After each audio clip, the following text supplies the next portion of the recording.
Assalamualaikum warahmatullahi ta'ala wabarakatuh. Kita sambung. Tajuk kita iaitu mengharap keampunan Allah Subhanahu wa ta'ala. Pelajaran 6 muka surat 29 dalam buku teks anak-anak semua. Tadi bercerita tentang gambar aja. Sekarang baru kita belajar apa yang patutnya kita belajar. Dalil. Saya baca ya. Kalau kurang, kalau salah, tolong betulkan. InsyaAllah sama-sama kita belajar. A'udzu billahi minasyaitonir rajim. Bismillahirrahmanirrahim. Wasari'u ila maghfiratin mir rabbikum وجنة أرضها السماوات والأرض أعدت للمتقين الذين ينفقون في السراء والضراء والكاظمين غيظ والعافين عن الناس والله يحب محسنين والذين إذا فعلوا فاحشة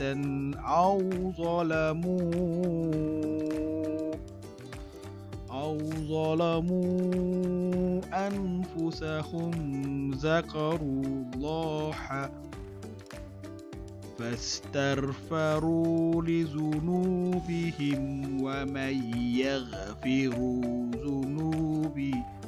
الذنوب إلا الله ولم يصروا على ما فعلوا وهم يعلمون أولئك جزاؤهم مغفرة من ربهم وجنة تجري من تحتها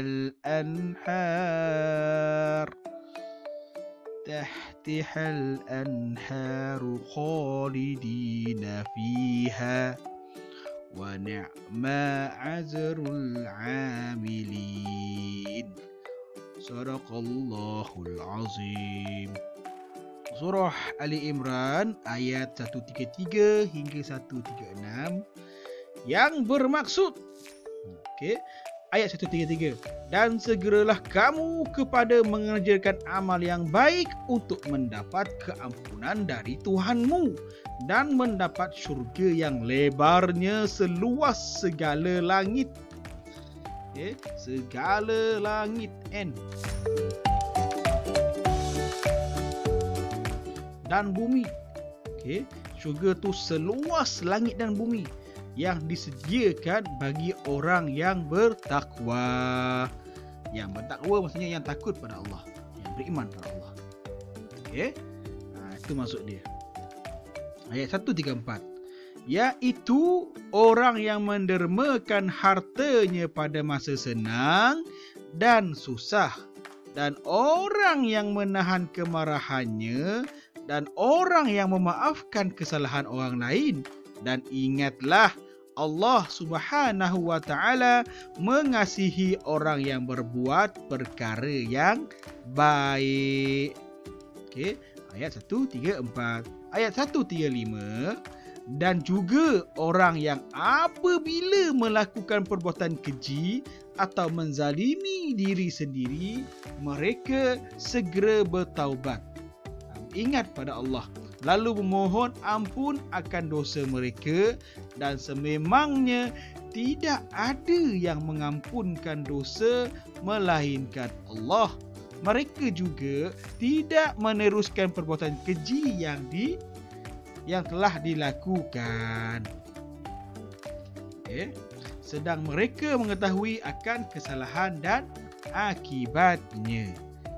Itu ayat 135. Ayat 136, Orang yang demikian sifatnya, balasannya ialah keampunan daripada Tuhan mereka dan syurga yang mengalir di bawahnya beberapa bantang sungai.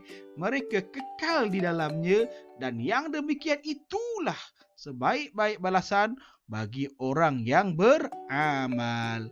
Okey, begitulah terjemahan daripada surah yang dibaca tadi. Itu surah Al-Imran ayat 133 hingga 136. Okey anak-anak, tuntutan segera bertaubat. Maksud taubat adalah kembali mentaati Allah Subhanahu Wa Taala setelah melakukan maksiat atau dosa.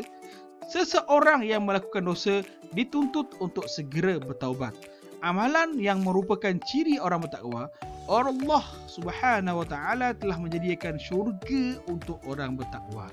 Maksudnya di sini, kita bila buat dosa wajib, okey, minta maaf, wajib bertaubat kepada Allah. Faham anak-anak? Okey. Seterusnya anak-anak, ciri-ciri orang bertakwa. Yang pertama, memohon keampunan apabila melakukan dosa, sama ada terhadap Allah Subhanahu Wa Taala ataupun manusia, maka segeralah memohon keampunan dan kemaafan serta memulangkan haknya, dan berazamlah untuk tidak mengulangi dosa tersebut. Kalau buat salah dengan Allah, kita terus bertaubat, taubat nasuha. Tak akan ulang lagi benda yang sama. Okey, bila salah dengan kawan-kawan, minta maaf dulu. Berjanji tak akan ulang lagi kesalahan. Kalau kita mencuri barang, pulangkan dulu. Okey, begitu. Okey, minta maaf, gitu. Bertaubat. Infakkan harta. Istiqamah menyumbangkan harta sama ada pada waktu senang ataupun susah. Tetaplah menderma walaupun hanya sedikit.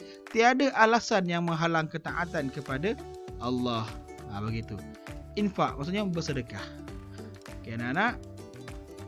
Seterusnya, menahan kemarahan. Orang yang bertakwa ni sentiasa menahan kemarahannya, memilih untuk menahan emosi marah, sedangkan diri boleh saja melepaskan kemarahan. Nak marah boleh, tapi tahan.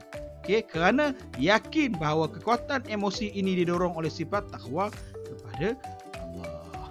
Okey, bila kita berterus, kalau contoh marah kita terus lepaskan, kadang-kadang kita tak tahu, tak boleh kawal pun. Okey, tak sempat nak kawal sebab marah, bahaya. Jadi lebih baik tahan kemarahan itu. Biarlah kita sakit, tak ada masalah. Tahan aja. Biarlah orang kata lain bodoh, kata bodoh, tak apa. Biar aja. Itu masalah dia orang. Kita tahu bila kita buat begitu, Allah makin sayang pada kita. InsyaAllah anak-anak memaafkan. Okey, orang memaafkan. Memaafkan kesalahan orang lain walaupun mampu untuk membalasnya. Orang mengata kita, orang tumbuk kita, kita maafkan dia. Orang tengok macam tadi kan, yang kita tengok kartun tadi tu, orang langgar kita pun minta maaf, pun maafkan lagi. Yes. Maafkan. Orang curi barang kita, maafkan. Okey. Relax. Faham? Memaafkan kesalahan orang lain lebih tinggi kedudukannya berbanding menahan kemarahan. Menahan kemarahan tu kuat dah. Kuat sangat-sangat. Namun memaafkan kesalahan orang lain itu lebih hebat. Lebih hebat.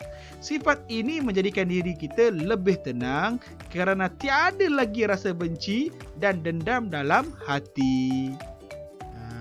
InsyaAllah. Seterusnya, spektrum ilmu, cara menguruskan kemarahan. Okay? Membaca A'udzubillahi minasyaitonir rajim. Maksudnya, aku berlindung kepada Allah daripada syaitan yang direjam. Sebab apa? Kemarahan itu adalah api. Api itu adalah syaitan. Faham? Mengubah posisi kepada yang lebih rendah seperti duduk ataupun baring. Tengah marah, kalau berdiri ni memang marah haja-haja. Kalau rasa marah time berdiri, duduk. Marah lagi, baring. Begitu. Berdiam diri. Okey, itu cara ketiga. Dan berwuduk. Okey, basahkan insya-Allah. Kenapa? Marah tu adalah api, bila berwuduk sejuk. Insya-Allah anak-anak, insya-Allah. Seterusnya, bertaubat daripada dosa. Okey, bertaubat daripada dosa adalah wajib. Okey, wajib. Taubat perlu dilakukan secara bersungguh-sungguh dan memenuhi syarat-syaratnya. Apa syarat taubat? Yang pertama, ingat kepada Allah Subhanahu Wa Taala dan rasa menyesal atas dosa yang dilakukan. Okey, yang kedua, beristighfar, memohon keampunan kepada Allah Subhanahu Wa Taala. Yang ketiga, berhenti daripada melakukan dosa dan berazam untuk tidak mengulanginya lagi. Yang keempat, jika berdosa, jika dosa berkait dengan orang lain, maka hendaklah meminta maaf daripadanya, memulangkan hak atau berhartanya dan meminta supaya dihalalkan. Okey, antara semua ni anak-anak, yang keempat ni paling bahaya. Jika dosa berkait dengan orang lain, sebab Allah tak akan ampunkan dosa kita bila berkait dengan manusia yang lain.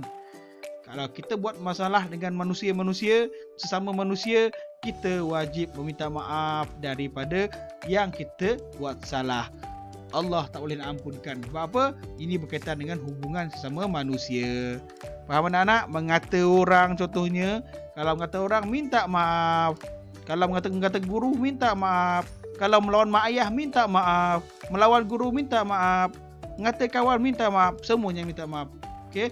Jadi kadang-kadang diam lebih baik daripada bercakap. Sebab diam kita terhindar daripada dosa. InsyaAllah. Seterusnya, pengajaran daripada ayat yang tadi dibaca tadi. Sebagai umat Islam, kita hendaklah segera bertaubat serta melakukan amal soleh agar menjadi orang yang bertakwa dan mendapat ganjaran syurga, insya-Allah. Nombor 2, membelanjakan harta ke jalan Allah Subhanahu Wa Taala seperti bersedekah. Sama ada ketika dalam keadaan senang maupun susah, bersedekahlah. Kalau time banyak duit, sedekah banyak. Time susah, sedekah sikit. Jangan tak buat langsung. Istiqamah. Okey, maksudnya berterusan. Nombor 3 anak-anak, menahan kemarahan agar pergaduhan dapat dielakkan. Nombor 4 anak-anak, ini terbest ni, membest.